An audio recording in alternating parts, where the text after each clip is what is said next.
Hey guys, welcome to the Inside Scoop Youth Soccer Podcast. My name is Neil Crawford and I'm your host, and I'm also the founder of Anytime Soccer Training. If you don't know, Anytime Soccer Training is a website that we're launching this summer that's going to host over 200 hours of follow-along ball mastery videos covering all the major areas of individual skill development. I encourage you to check out the website at www.anytime-soccer.com to learn more, and also to get access to over 100 free videos that we're doing as part of the promotion. Okay, so with that being said, let's start the show. Again, my name is Neil Crawford and I'm your host, and I'm very excited that we have a special guest here named Remi Dejonge, who is a coach in Manchester, England, with the Fletcher Moss Rangers. That's and correct. Yes, and many of you are going to have heard of the Fletcher Moss Rangers, or if you haven't heard, you definitely heard of many of their graduates. And I wanted to talk to Remi first because they just published an article where 7 of their U9 players signed with Manchester United Academy. Correct. And they've had a history of producing top talent that goes on to sign in these other academies. Yeah. But let me get this straight. The Inside Scoop is not specifically about academy soccer. The Inside Scoop is a podcast dedicated to parents who want to learn more about the soccer journey and the soccer pathways of players in the particular cities around the world. And the way we're going to set this show up is I'm going to pretend, which is going to be easy to do because I have 2 sons, 10 and 6, that I'm moving to Manchester in England. And Coach Remi is going to give me and you some insight on what the soccer journey is like for youth in Manchester. And he has a particular insight because he's gone through the journey. He has a younger brother who's gone through the journey, and he's coaching kids who have gone through the journey. So I'm excited about this show. I'm sure you're excited about this show. And so with that, I'm handing it over to Coach Remi now. Thank you. What a great introduction. Okay, guys, I'm Remi Dejonge. I'm 24 years old from Manchester, England, and I am a coach at Fletcher Moss Rangers Academy. I specialize in the pre-academy age group, so to be specific, from 5 years old up until 8, 9 years old. And I have been coaching for about 6 to 7 years now, 4 years solid with Fletcher Moss, a great club, great foundations run by great people, a non-profit organization that caters for all kids and all abilities, bringing them through their football journey, right from under 6s all the way up to adult football. And we have had huge success with our players from the younger age groups right to the older age groups. But it's so important to realize that, yes, there's many success stories that have come from our club. For example, Marcus Rashford, Jessie, Lingard. It's also important that we look to raise good people with respect and show them the pathways in which, being a good person comes first and football comes second. So I personally specialize in the younger age group, that we've got top coaches right up until the adult ages. And yeah, that's a bit about me. Okay, so the way this podcast is going to work, and thank you for that, is I'll give a 2-second introduction to how it works in the States, and then you're going to tell me how it works in Manchester, and we can juxtapose the differences.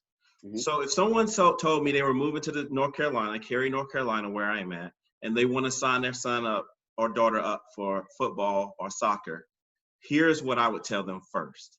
Well, we basically have 3 broad levels. Recreational, coach, mommy and daddy are the coach.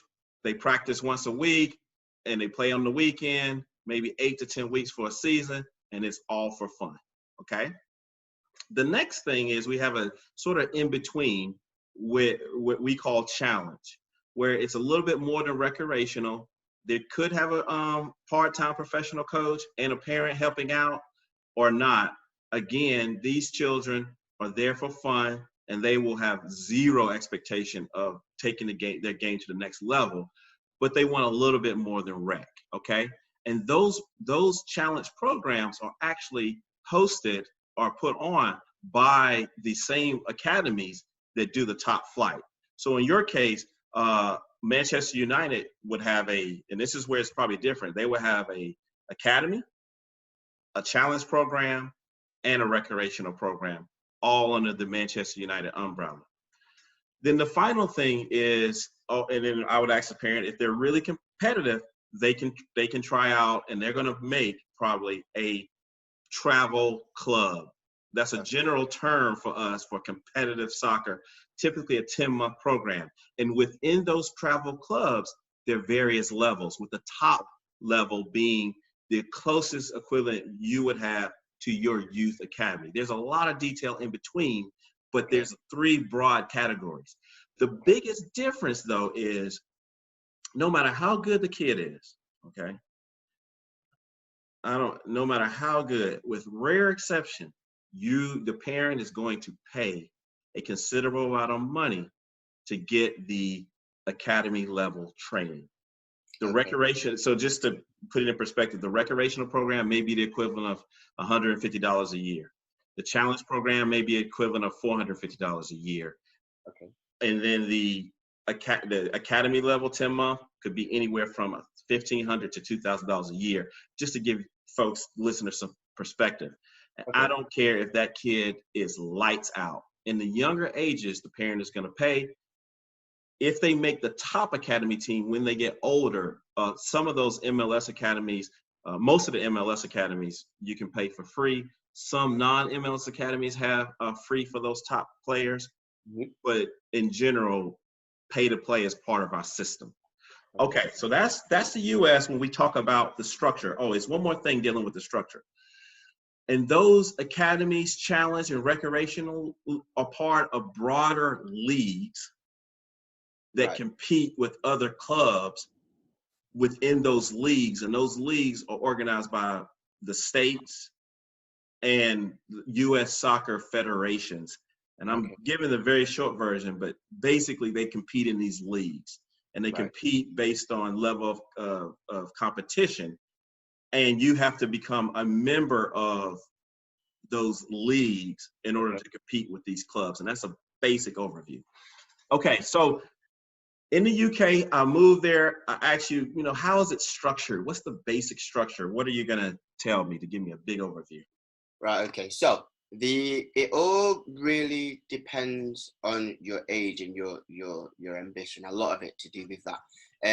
So if you're coming here, I'm going to speak on the area of which I'm most strongest for, and that's younger age groups that I know a lot about. Now, thinking about it, we have a lot going on. If I'm really thinking about it, we have a lot going on. Let's take your average 7 or 8 year old. Okay, so first of all, you can generally find sessions everywhere. They're everywhere, depending on where you go.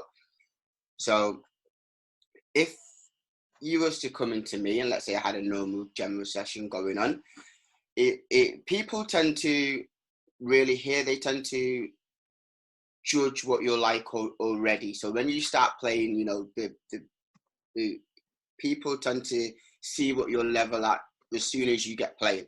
So you can start off by going into a grassroots team. So let's take that, for example. You go into your grassroots team and there's loads of leagues and you just get playing on a Sunday morning. That will then, if you have anything about you, that's when it sort of opens up a lot. But generally, a lot of kids just come over, they get into a grassroots team and they get playing. And then that could last for however long. And that initial grassroots team will have a combination of serious, or I'll say parents who have serious ambitions, of course, and kids with some natural ability, and then those who are just out there to have a kickabout.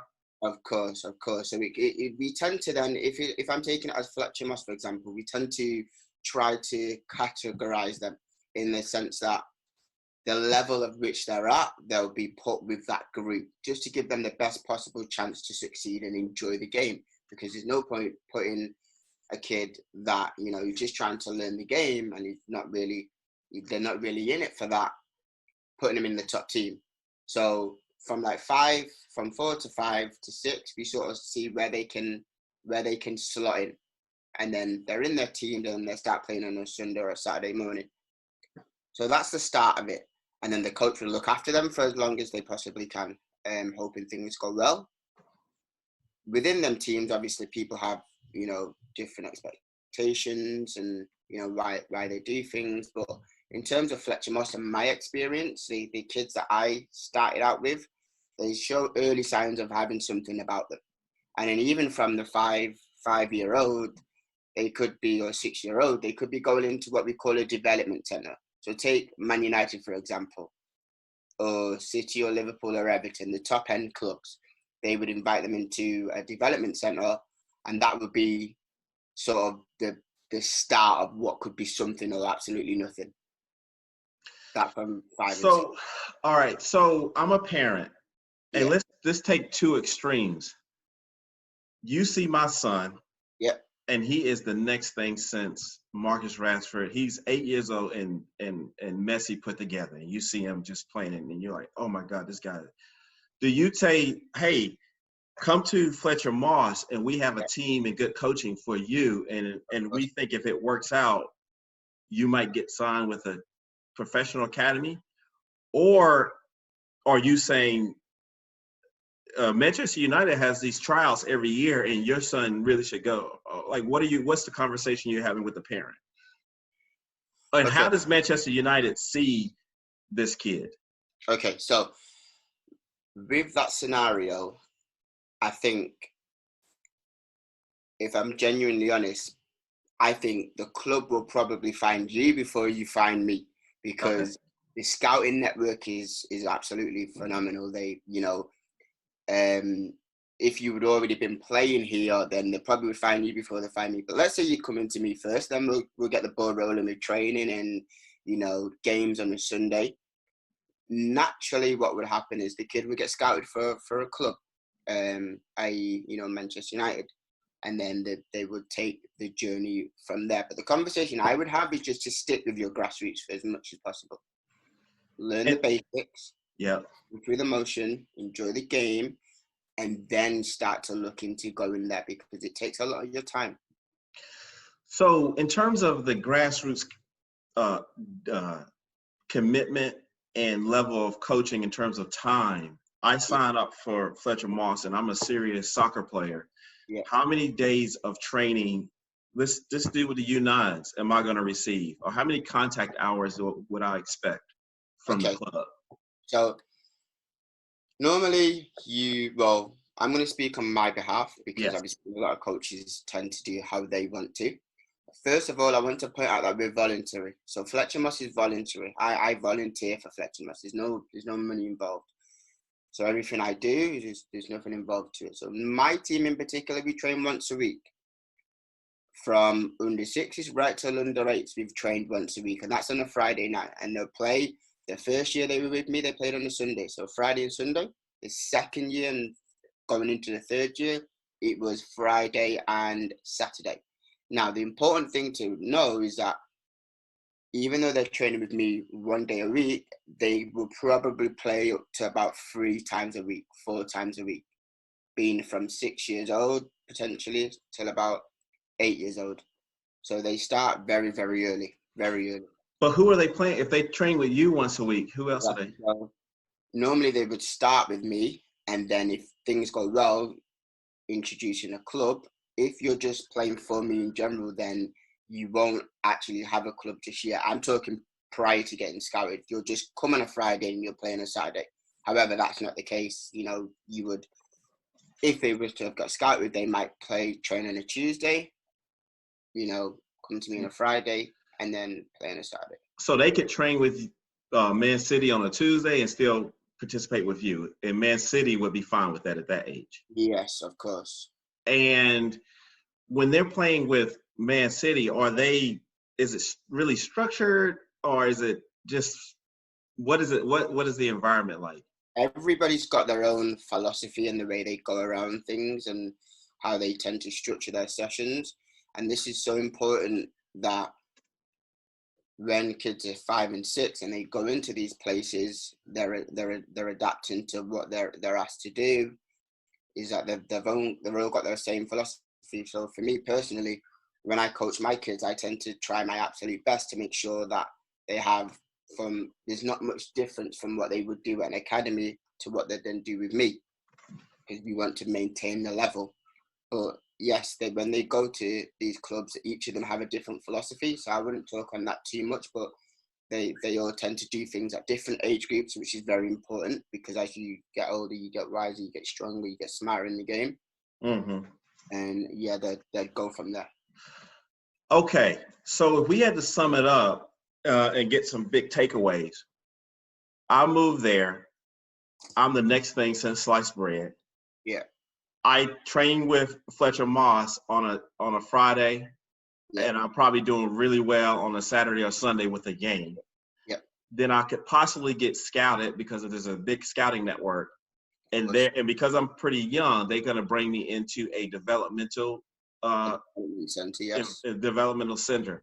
Yep. But if I'm the next thing since Messi, do they give me a contract at that young age, or I'm still going into the developmental center? You just be a development center program. Okay.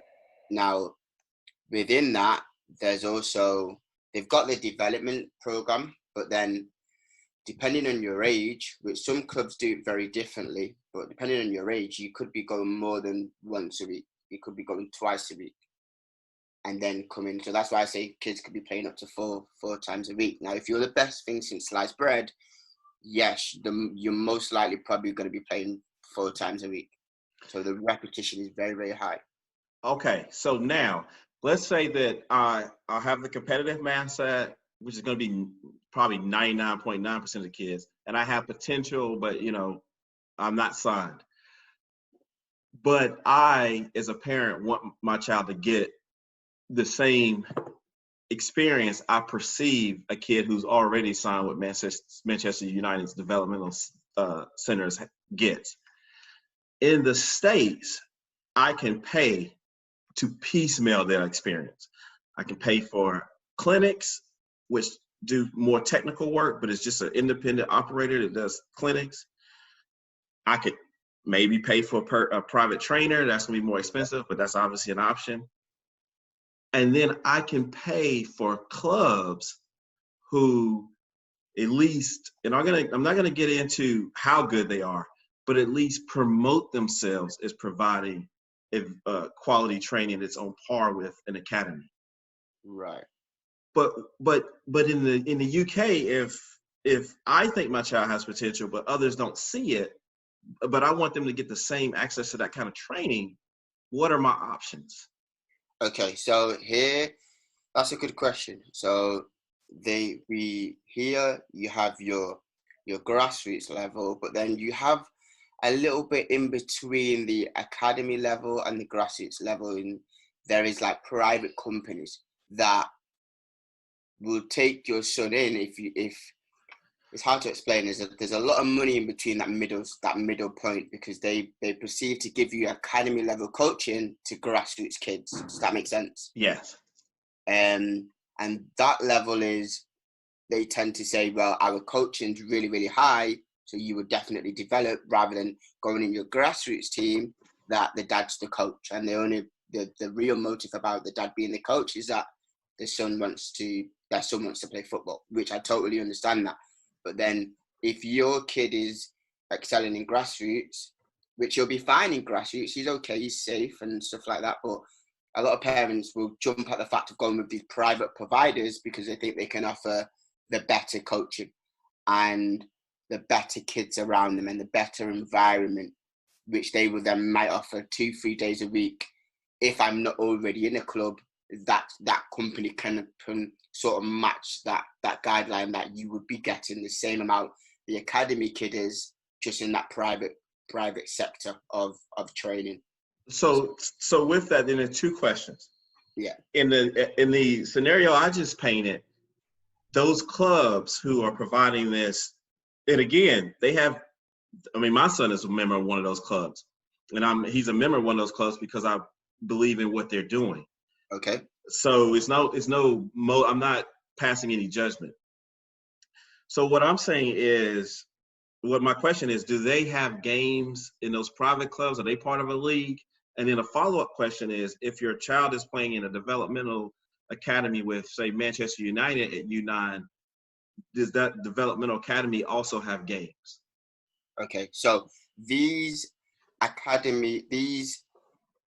private coaching companies that portray or that offer that academy level coaching to the grassroots kids, because that's a lot of their slogan to attract you to this scenario, to the scene, they do have game program. However, they play in exactly the same league as Fletcher Moss. Okay. So yes, they have a game program, but they play in the same league as us. Second of all, to that, a lot of them tend to tie this experience that you get with the private company that you will then play academy clubs.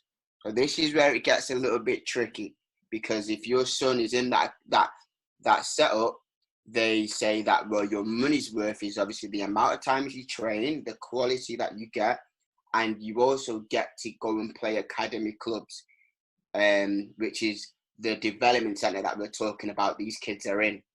So if your son is showing signs, if he's in that setup, whether he's showing signs or not having the opportunity to go and play them clubs, that is an opportunity to also get scouted. It's a talent ID thing. It's a recruitment thing for the professional clubs that they do.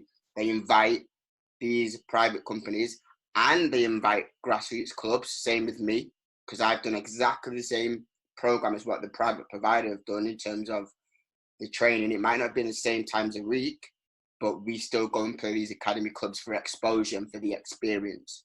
So they do that. But a lot of the private provided companies have that within their program, that you get the training and you go and play these clubs. But they also play in the same league as us, because they don't have their own league where all the private providers play each other. Okay, they're going to play in the same league. And it would be any better than what you'd get at grassroots, but that's another scenario. What was the second part of the question? And then, do the developmental leagues have their own gaming? The academy developmental leagues have their gaming program? Yes. So this is where we get even more involved. Is that if you're 7 and 8? Well, no, I'll be honest with you. Even if you're 6, 7, and 8, the pre-academy program, if we're taking it out of Manchester United, Manchester City, Everton and Liverpool, they all have a games program. They all tend to invite your private companies, invite your grassroots, and some academies even invite other academies to play against each other, even though they're in pre-academy. They're not yet signed. Yeah. So they try to replicate what the signed boys do, in a sense. That this is what you would potentially get. This is what you're going into. Okay. And they would also play other academies. So yes, that's how it works. So do grassroots clubs? Yes. So you said, well, I want to piggyback on one thing. So you said you're a volunteer, but are all the coaching staff volunteers at your academy, your grassroots club? Yes, we are. And is that indicative of the typical grassroots situation? Yes, majority of us are volunteers, and the private companies tend to pay their coaches. And I just want to pick up on that a little bit. Is I feel like, I can't speak for everyone, but for me personally, because I'm voluntary, everything it's almost like something I love. There's no ulterior motive to it.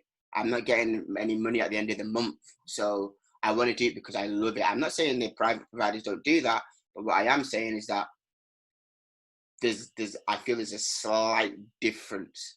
So yeah. Yeah, no, I get it, because my son plays with occasionally he'll guest play with the club, and their coach is pretty much volunteer, and it's yeoman's work. So I get it, and we appreciate you. So then the question becomes two: how does the club fund its operating costs, whatever those are, in general? And what are the parents' financial obligations to a grassroots club? And then I'm going to throw this at you so you can talk. And then when Manchester United comes and says, we want your son to become part of this developmental program, and I always say son because I have two boys, son or daughter, what is the parents' financial obligations with the academy? So we got parent financial obligations, whether you're at grassroots or academy, and how does the grassroots does the grassroots club get money from the government, the municipality, parent fundraisers? What do they do? Or parent tuition? So that's a question in which I'm probably not the best person to ask, because I just coach for the club. However, what I do know is the younger age group. No, I think it goes right across the board. They pay a standard fee of £20 a month, and that, I believe, goes towards the league fees in which you play in. And then the training will be something, well, in my particular instance, the training for me is only £3. And that just goes towards the pitch that we're playing on a Friday night. So it covers the pitch fees. So yeah, that's the obligation of which parents have. They'll pay a small signing fee. Then they'll pay £20 a month for as long as the league's on for, which tends to go from September right up until May. So September to May, they'll pay that, and the fees that the parents pay will go towards the league fees. Moving on to the clubs, the parents don't pay anything for the club coaching. It's free coaching.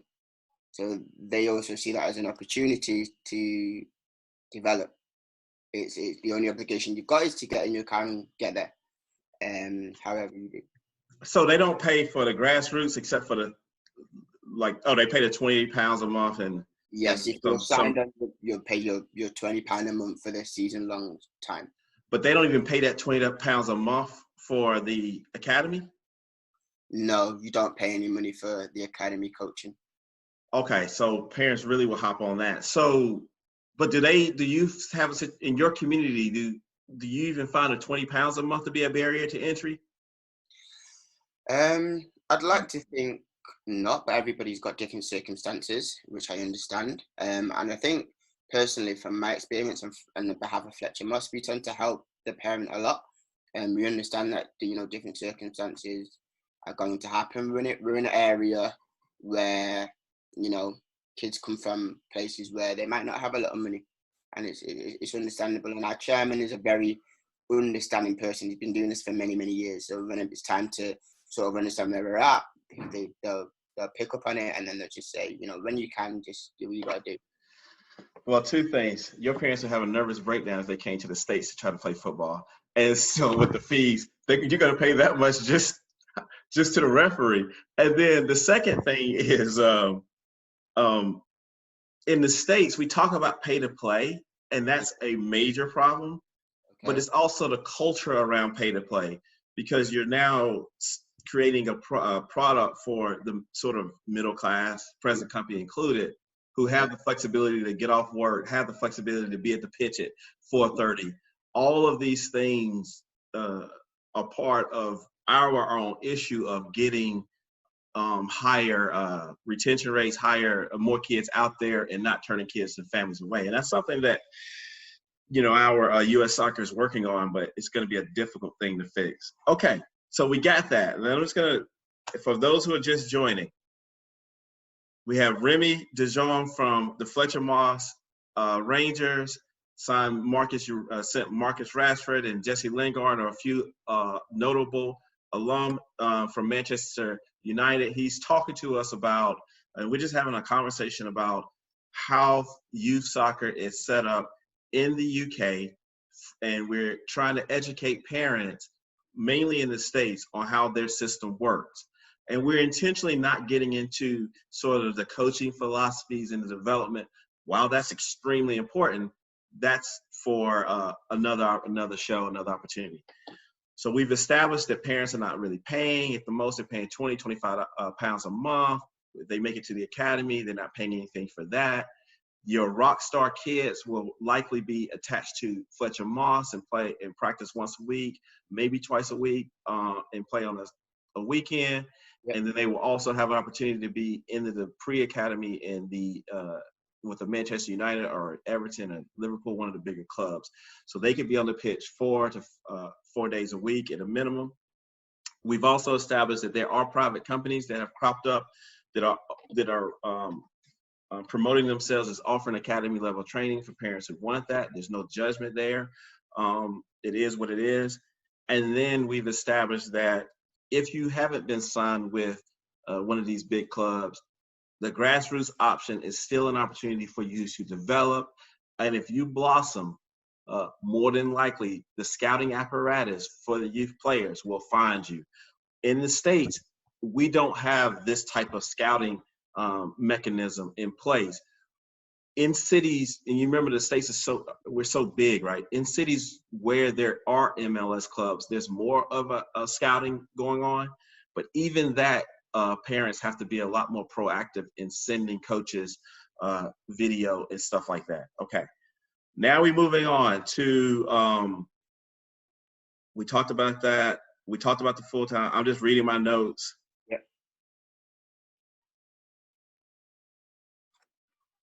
So do parents join academy, grassroots football in your experience and view it as a stepping stone to get into an academy system? And if they do, what's that dynamic been like for you in managing those expectations? Okay, so you might like how long you have. I'm good. So you're asking, when parents come to grassroots football, do they have the expectation to move on?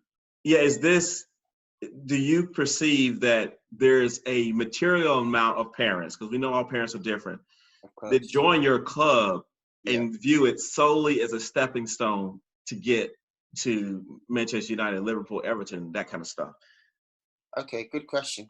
I believe with the reputation that Fletcher must have in particular, I believe they probably feel that is probably the best place to start.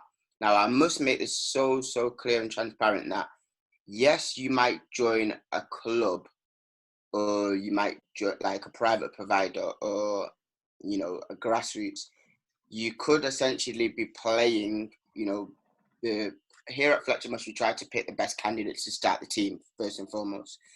So your DBS checked, your safeguarding checked, all that things that you're supposed to do when you want to do a coach. And obviously, you could be your level 1 and your level 2, but we try to get our level 2 coaches to run the team because, you know, it's the best sort of candidate to have. But parents that come to Fletcher Moss, they're probably already aware of the success rate in which we get in moving kids onto clubs. So, you know, that could also reflect in a negative way, because they could come with already having ulterior motives to eventually get signed or whatever else. And that's why I say it's important to trust the process and just enjoy the football first and then see what happens. Because in Manchester in particular, there's a lot of kids that want to be that next kid. There's a lot of kids that are going into these development centres and, you know, stuff of that nature. So I think it's important that those that come in as maybe a 3-year-old into a soccer school is to just enjoy the game and let your boy or your girl enjoy the fundamentals of football and friendships and the social side of the game. So let's talk a little bit about parent culture, and you give me your insight, especially since you have a brother who you're technically almost old enough to be his dad. In the States, I'm not going to say the majority of parents are like this at the competitive level, because they're not. Okay. But there are considerable amount. I'm one of them, okay, who intentionally and specifically train their kids. Okay. Period. Full stop. We're going out here on these days. We're going to train. And is it fun? I would put it in the category of learning how to play the piano. Yes, the kid loves to play music, but we got to practice our scales. Okay. So, at least my time, I lived in London for 10 years. I didn't have a lot of friends who had kids at that time. I was a lot younger, but I don't perceive that as being the culture. Especially, my wife happens to be African, especially in your African cultures, Indian cultures. cultures where education, many West Indian cultures as well, where education is a top priority, I didn't see a lot of parents who took an active role in training their kids. Okay. What are you seeing now, you know, as you've gone through from, and when you juxtapose your upbringing to where we are now? Okay. Okay. So parents tend to not really, you know, they, first of all, I'm going to say that they want their best for their kid. All parents want their best for their kid. They tend to bring the kid to for the grassroots coach, and they just tend to sort of leave them for their development. For those parents that, you know, are getting that indication that their kid have something different and they have potential, they slowly tend to seek other coaching options. So like I say, even those coaching providers, they can also give you, you can be a part of their team, but you can also probably get into their one-to-one program or a masterclass program. And outside of that, like me personally, I also do my own personal training in terms of trying to develop kids. So in the sense of my brother, his journey is that he went through all these development programs as a 6 and 7 year old, and then I done extra with him. And if I shown you a video of what he was like when I was starting that to now, you'd be amazed. No, I wouldn't mind seeing that. Yeah. So, but when I first started coaching him, I didn't even have a team yet. I was just coaching him because he had an interest in playing, and we were just getting the fundamentals of, you know, ball mastery and stuff of that nature. So yeah, parents tend to leave it up to their grassroots, and then if they start to show signs, they tend to look elsewhere for extra development, because like I say, most of us, we only train once a week, and you might then go to the development center if you're in there, but before you get to the development center, you might seek a little extra bit of coaching, or the other way around, go into the development center and then get extra bit of coaching. So, and this is good, and I'm speaking to you because you have a younger brother. Yeah. There's a big debate here because in the States, we have very popular sports, as you are aware: basketball, American football, baseball. So there's a debate about should young kids specialize or play all these different sports until they get maybe pre-teen age and then decide to specialize, say, in football or their chosen sport. And the debate falls along 2 or 3 major lines. One is, hey, they got to develop these skills and it requires a lot of time and effort, so they can't really whatever. Another one is, no, yeah, you can do a little bit of everything, and then they have enough time to develop and specialize later, and also you'll have a more well-rounded athlete. And then there's the more nuanced argument, which is, you know, the extreme on either side is probably not the best. So you don't want to go 4 months without touching the soccer ball, but you also don't want to lock them in the basement and only let them play soccer. So what are you seeing in the UK in terms of multi sports? How interested are the kids in playing different sports? I know when I lived there, and I'll get your feedback. They played basketball, but it really wasn't.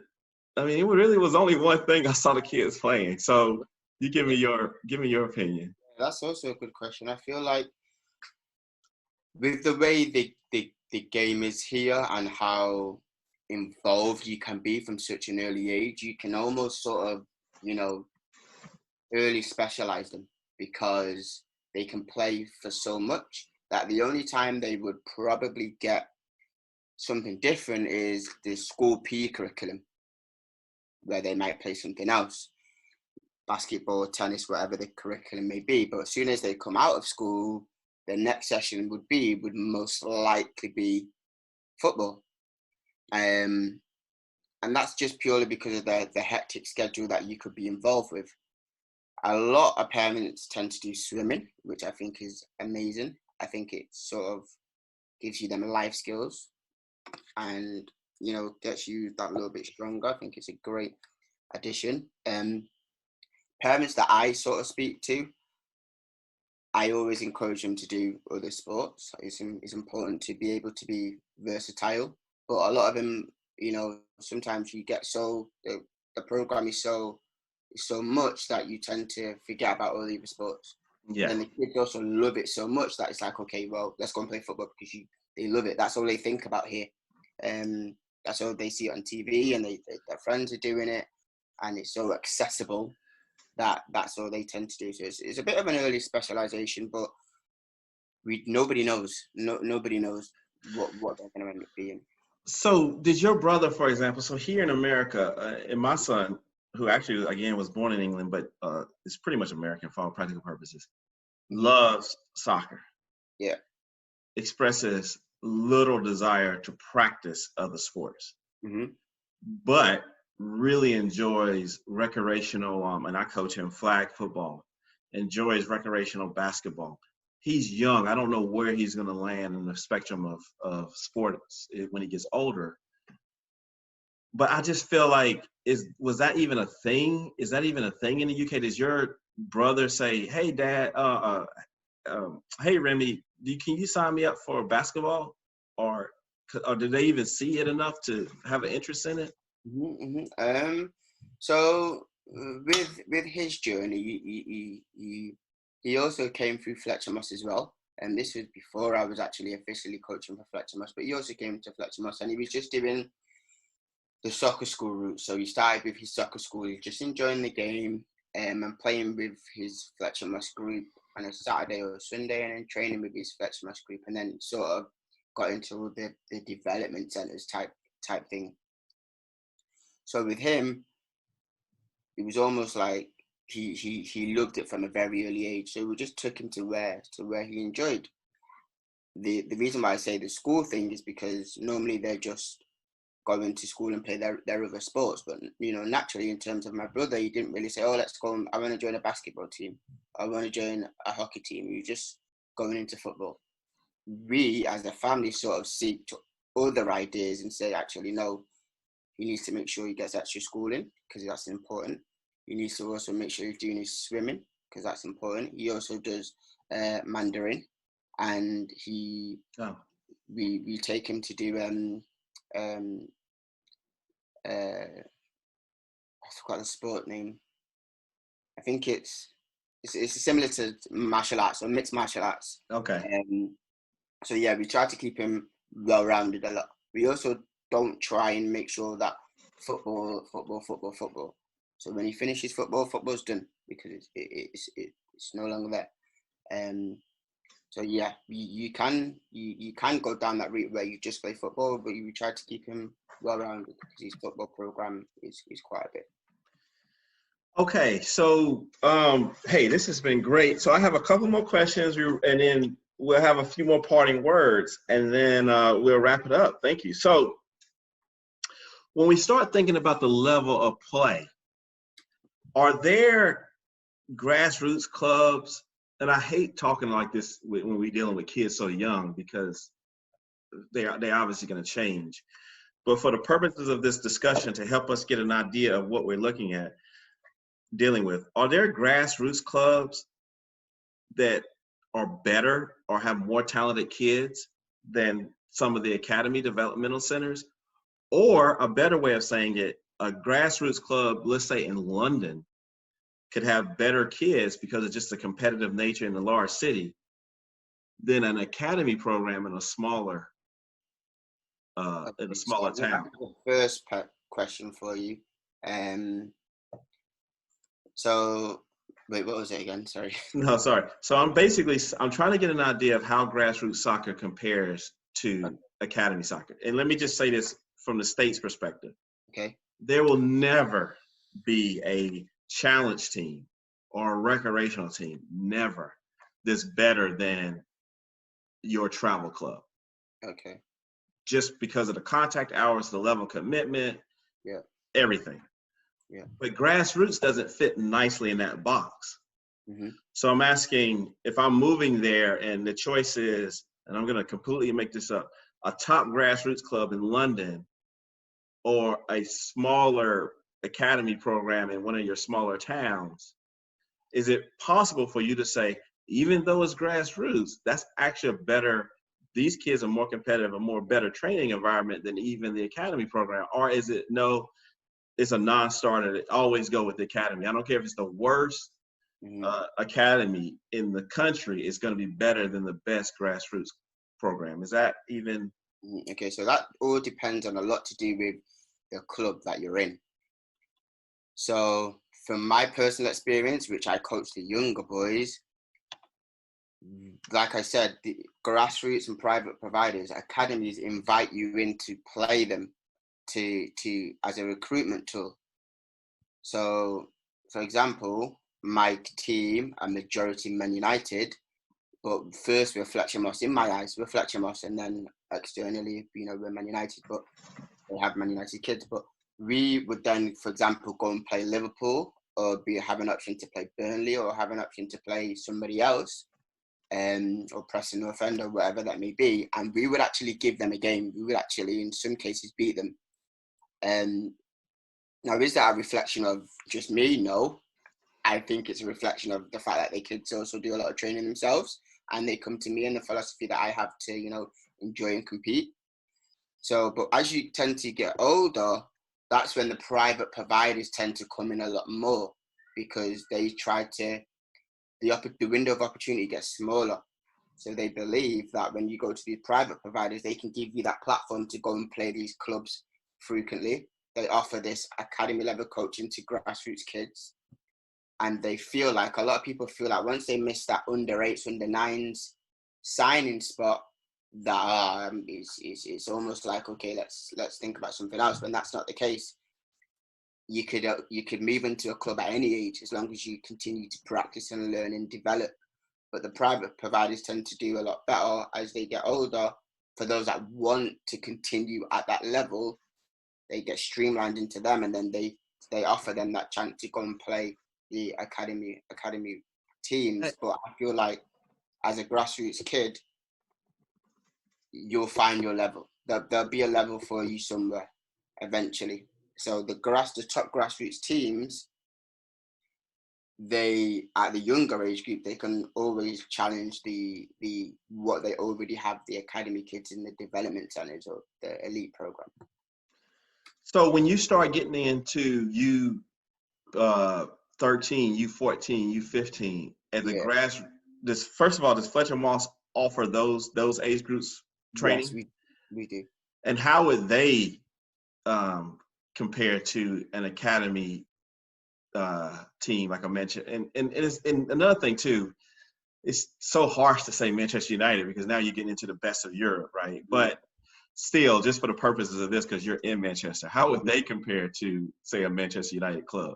Could they even compete? So that's why I say the window of opportunity gets a lot smaller, because the higher age group you go up in terms of grassroots, you might find that the less interest there is to play, especially if you want to get to that level. Now, I believe any kid from whatever age group, if they get the right amount of training, they have a shot. They have a chance. You just got to train and work hard.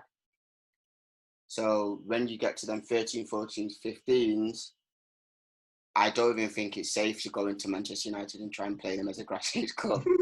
It just doesn't happen, because the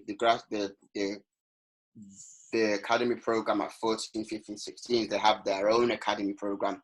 It's just when you get to the younger age groups that the recruitment is a bit less. It's a bit more, let's try and see everybody.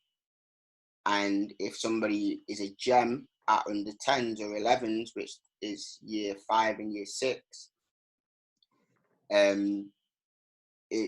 they could potentially squeeze through the door. But then 13, 14, 15 year group they won't play the grassroots level at all. And by the time they get to that age, especially an international club like Manchester, they're going to be recruiting from Europe. Exactly. So the doors open. Latin America, yeah. So then you really, okay. Yeah. So if I plucked and I use your brother for this, and again, let me set this up with the States.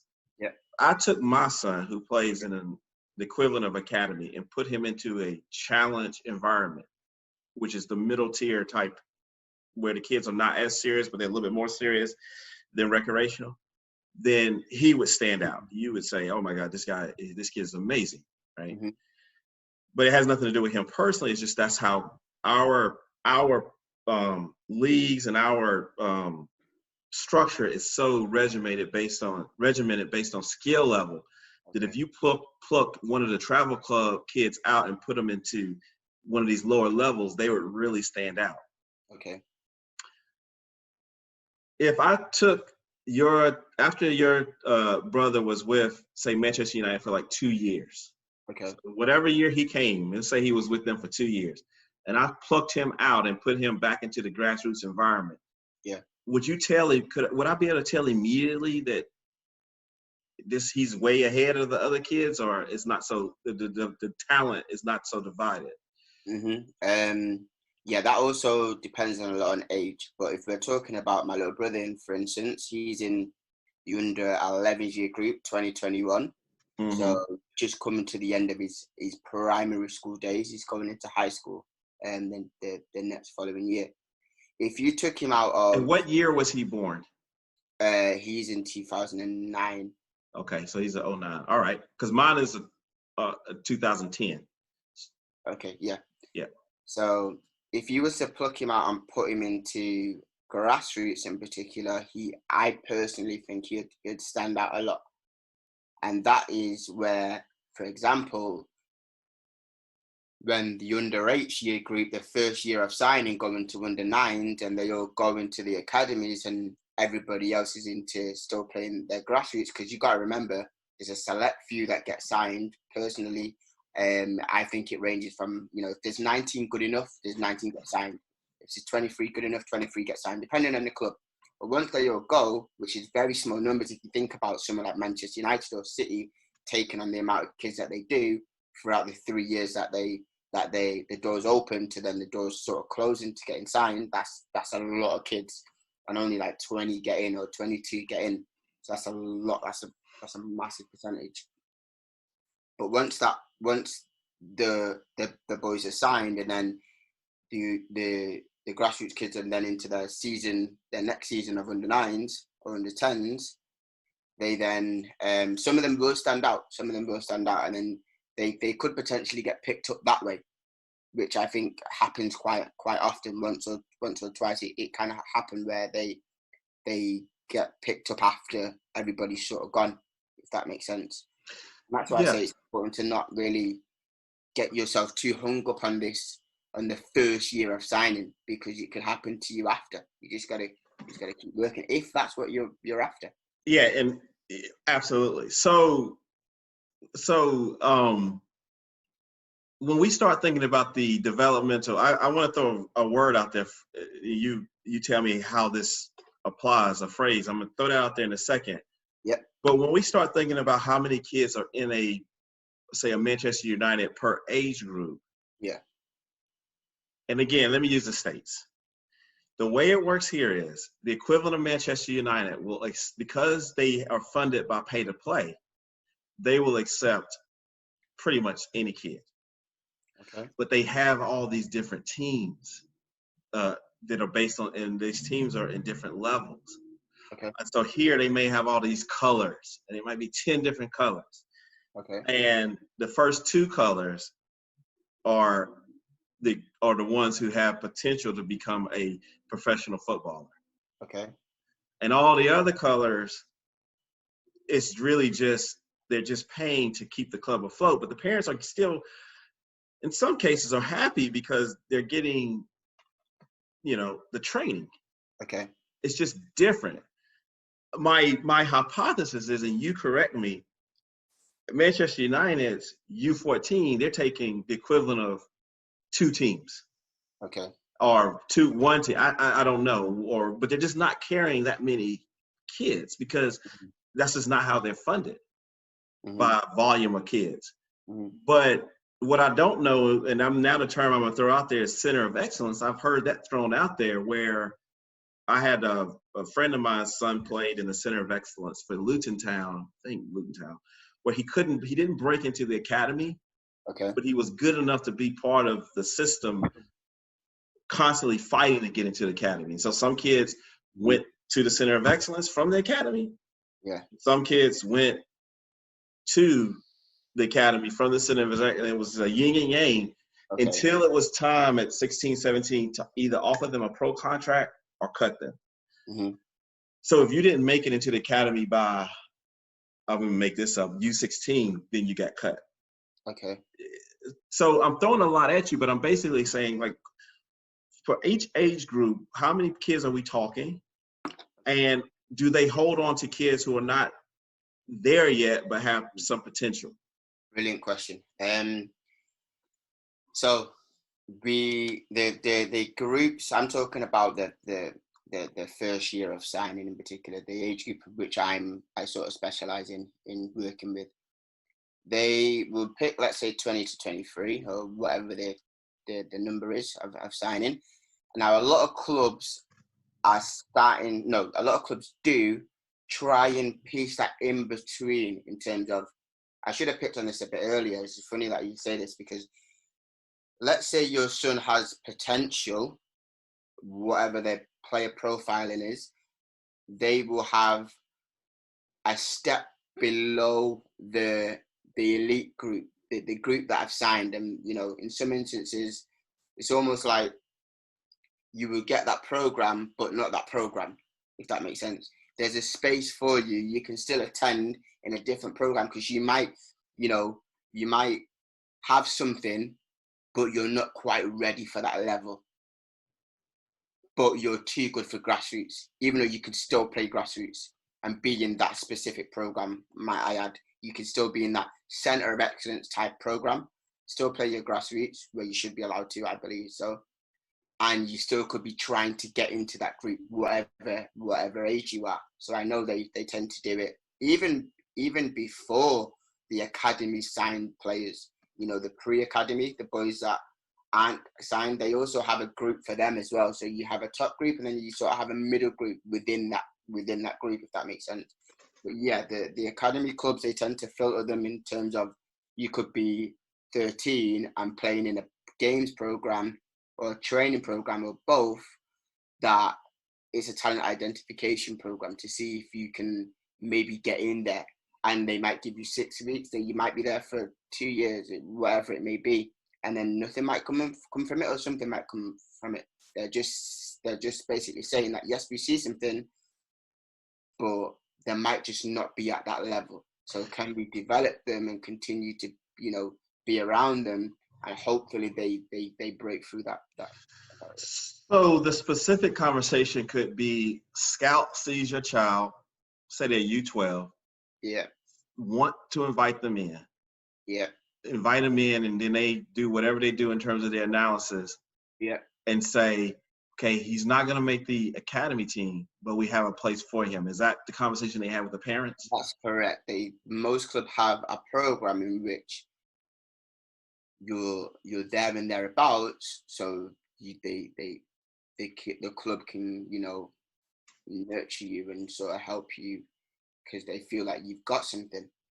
But you got to remember, a lot of it, in my opinion, which is, I think is true, a lot of football is opinions. It's opinions of what someone thinks. So you might think that someone's good enough as a scout, but then when they go into these places, they're not quite at that level, or they exceed that level, and, you know, they push right through into the program. So if is this a fair way of describing it? Like, I'm playing for you, Manchester United's U12's B team. It's not necessarily a team. Sorry, it's not necessarily a team. It's more a training program. To be honest, it's almost an individual program. Yes, you're training with a lot of other kids, but it's mainly what you can do. So yes, you might be put with a group that could be together for 2 months in this training program, and you'll play another team because they should have a games program, because that's a good way to see what level people are at. But yes, they have like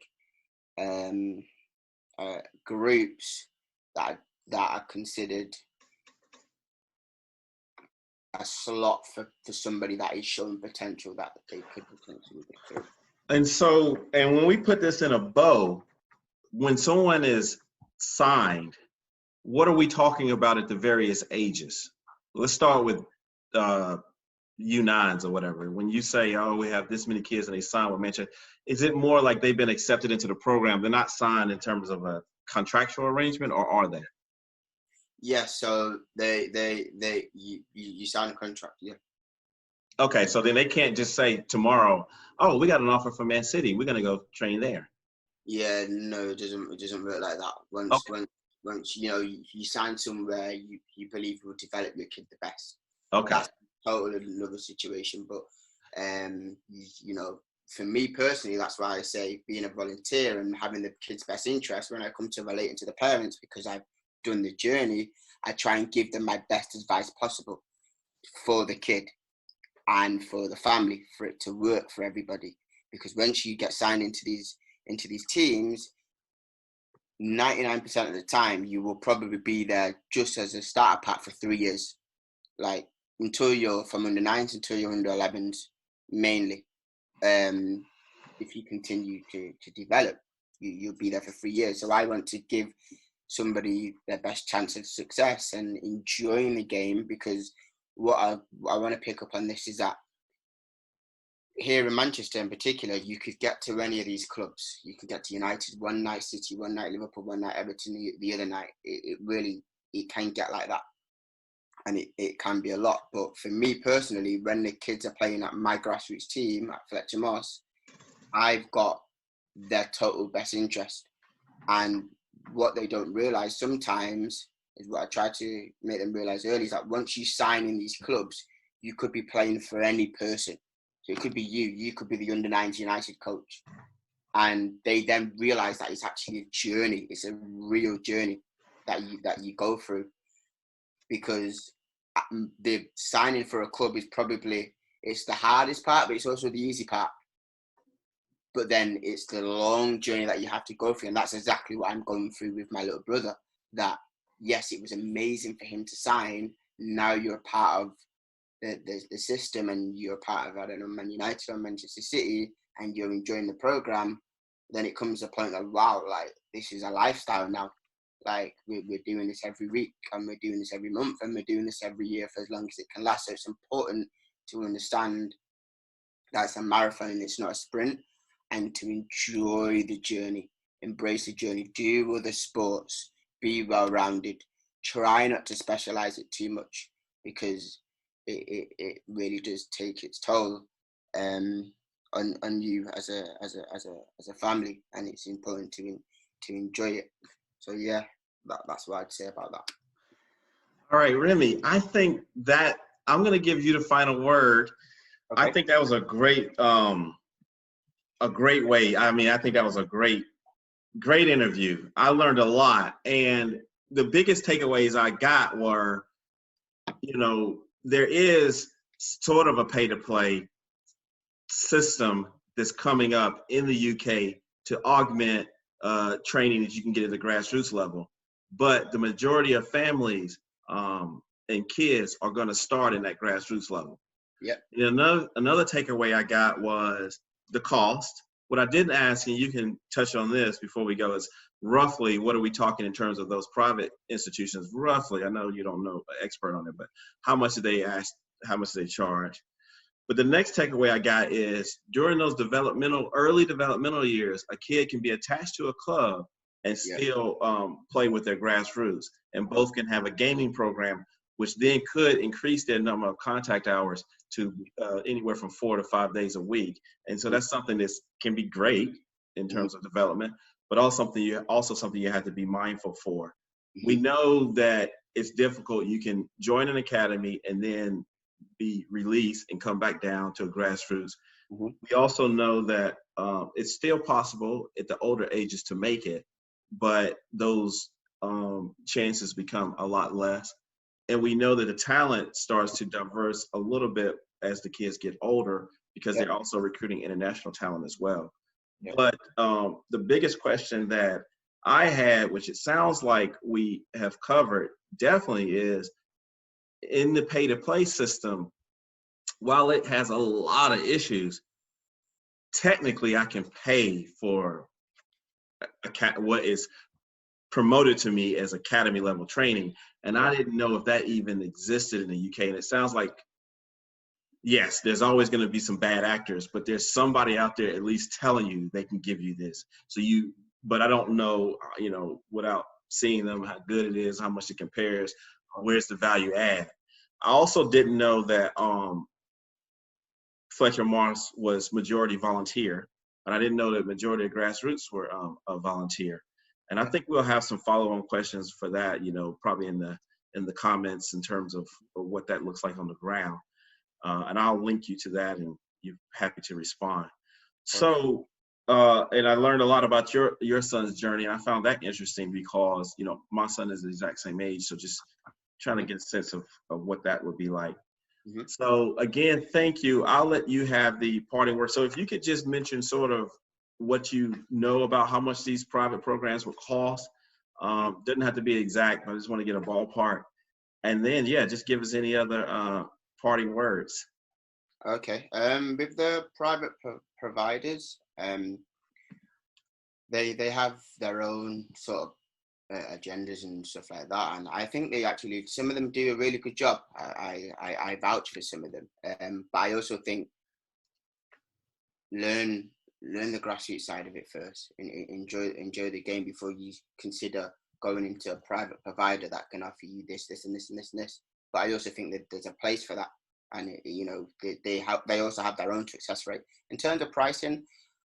From what I know ish, obviously they're all slightly different, but people could be charging up to £45 a month for what they might offer, as you might get two training sessions a week, involved in a league, and then academy visits. Now, that's nothing too extra to what I would offer, but that's another story. But that's nothing too extra to what someone like a grassroots coach could offer, apart from the extra training day. But yes, there is a place for that. And that's an overview of sort of how it works in here. I feel like just hearing this conversation and actually being here is totally different. Once you're here and you're going through the system, you really have to be doing it to sort of understand it even more. Like I say, I'm a person that has a brother going through the system, so I can guide people the best way I possibly can, to my knowledge. But parents that are thinking about coming here and experience it, try it. But there's a lot to it. There's a lot going on. We were just there. I wish I would have met you. My brother-in-law moved. He used to live in Manchester. He moved recently. Yeah. So I will sum up my last words here. In the States, soccer is becoming more popular. Okay. And youth sports is becoming more professionalized. And that's probably overall not a good thing, but that's just where we are. Okay. But the biggest difference, and there are a lot, but if I had to summarize the biggest difference, our academies, again, are funded by the parents' tuition. Okay. So therefore, the incentive structure is just totally different. Where my perception of a UK academy, Manchester, whatever, is their academies are an investment to find 1 or 2 players a year who can make an impact on the first team. 100%. Now, that actually has some disadvantages as well, because all the other kids are just pawns for those 2. And oh, by the way, positions that we need. It ain't even like he's the best player, but we need him, right back. And that's what we try to do. That's my perception. And so where parents in the States are struggling with is, how do I navigate these complicated incentives and get the best for my kids? And then there's just a curiosity, and this podcast is supposed to be informative, but also just entertainment, to say, well, what would happen if my kid was, I'm an actor, I want to be an actor. What would happen if my kid was living in Hollywood? Manchester is Hollywood of youth soccer, right? So just how would their experience be different? What am I missing out on, if anything? And so for you, I would love for you to give it some parting words on advice on just how good does a kid have to be? I mean, are we talking, this is hard, it's so subjective, but are we talking they were born running through other kids like you see on YouTube, or are we talking, hey, your brother was, obviously decent, but he really blossomed with your hard work and training him? Or what are we talking about in order to get to a Manchester United? We know that we get into the 1% when we start talking about Marcus Rashford. Right. But even in that developmental center, what are we talking about in terms of talent? And I know that's subjective, but it is. And a lot of it's to do with opinions, of course.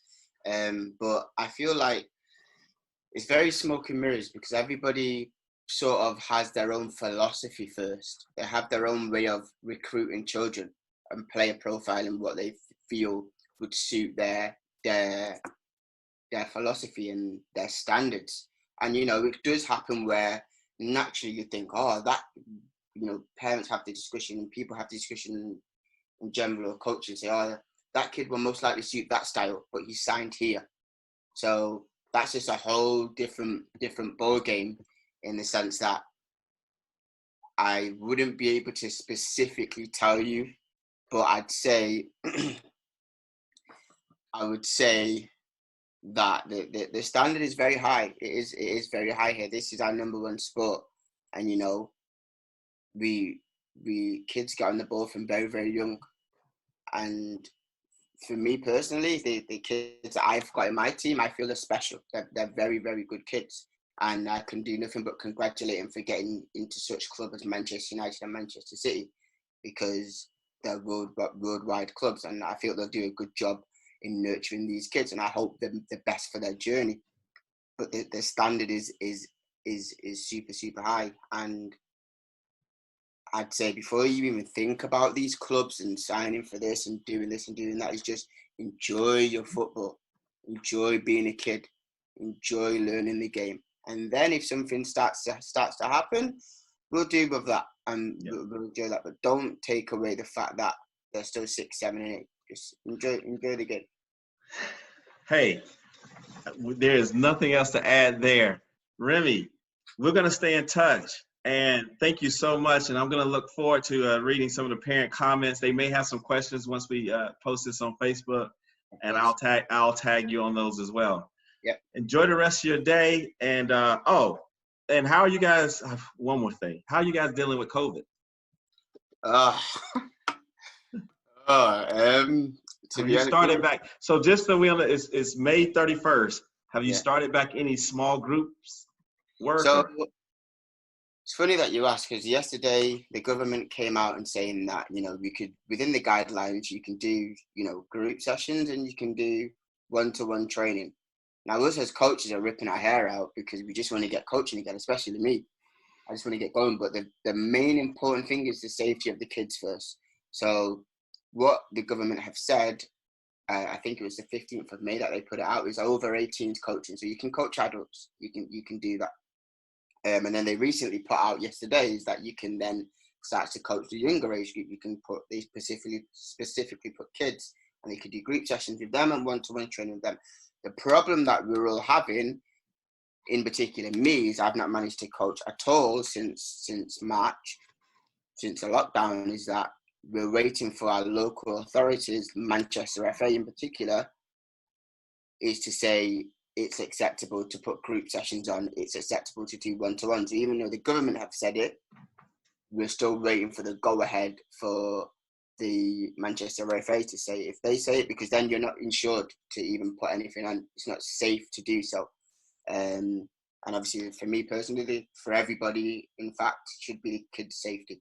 So once we get the go-ahead for the Manchester FA to say it, and other local authorities of the FA, then I'm sure we'll be able to get the ball rolling. And trust me, there's probably no one out there that's more excited than me. All right. Well, good luck with that. We're in the same boat here.